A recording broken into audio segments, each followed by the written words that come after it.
এক পিস মাংস দিয়ে একদিনের রান্না কমপ্লিট করে ফেললাম।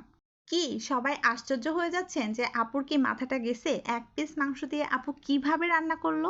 তো চলুন বলে দিই এক পিস মাংস দিয়ে কি রান্না করলাম। করেছি মাংসের ভর্তা এবং এতটা টেস্টি এই ভর্তা, অতুলনীয় স্বাদের এই ভর্তা, যতদিন না আপনি খাবেন ততদিন বুঝতেই পারবেন না যে মাংসের এই ভর্তাটা এত ইয়াম্মি। তো চলুন কিভাবে করছি ঝটপট কিন্তু আপনাদেরকে বলে দিই। প্রথমেই কি করেছি, শুকনা মরিচ ভেজে নিয়েছি। আমি যে পরিমাণ ঝাল খাবো ঠিক সেরকম, আপনারা চাইলে কমও দিতে পারেন, চাইলে বেশিও দিতে পারেন। এরপরে নিয়ে নিলাম মাংস, যে এক পিস মাংস আমি ব্যবহার করব সেটা একটু শিলপাটায় বেটে মানে একটু ব্লেন্ড করে নিচ্ছি। তো তারপরে কি করলাম, যেই তেলের ভিতর আমি মরিচটা ভেজেছিলাম ওই তেলেই হচ্ছে আমি মাংসটা দিয়ে দিলাম। সাথে দিয়ে দিলাম একটা রসুন গোটা এবং দিয়ে দিলাম 3 থেকে 4টা বড় সাইজের পেঁয়াজ। এখানে অবশ্যই পেঁয়াজটা একটু বেশি ব্যবহার করতে হবে। দিয়ে দিলাম পরিমাণ মতো লবণ, পরিমাণ মতো হলুদ। পরিমাণ মতো বলতে খুবই সামান্য হলুদ আমি এখানে ব্যবহার করেছি, বেশি দেওয়া যাবে না।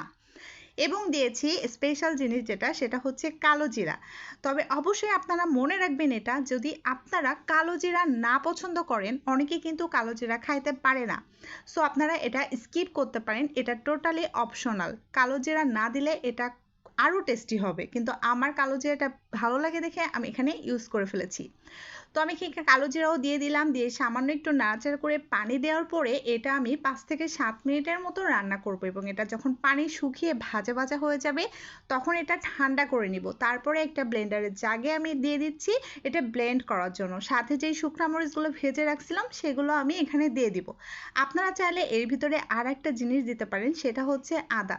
এই আদাটা কিন্তু আপনারা পেঁয়াজ রসুন মাংসের সাথে ভেজে নিতে পারেন। তো যাই হোক, ব্লেন্ড করা হয়ে গেল এবং খুবই কম সময়ের মধ্যে মাত্র এক পিস মাংস দিয়ে এত মুখরোচক একটা ভর্তা বানিয়ে ফেললাম।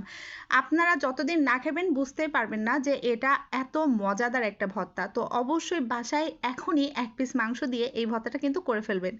তো এর ভিতরে কি করলাম, ব্লেন্ডার জাগ থেকে নামিয়ে সামান্য একটু সরিষার তেল অ্যাড করে দিলাম, তারপরে সুন্দর করে মাখিয়ে নিয়েছি। আপনাদের যদি মনে হয় লবণ কম হয়েছে, পরিমাণ মতো লবণ অ্যাড করে নিতে পারবে। তো এখন আমি এটা সার্ভ করে নিচ্ছি, ব্যাস রেডি হয়ে গেল আমার মজাদার মাংসের ভর্তা। আমি কিন্তু এটা গরুর মাংস দিয়ে করেছি, আপনারা চাইলে এটা খাসির মাংসও ব্যবহার করতে পারেন, আবার মুরগির মাংসও ব্যবহার করতে পারেন, তবে গরুর মাংস দিয়ে করলে জিনিসটা বেশি টেস্টি হবে।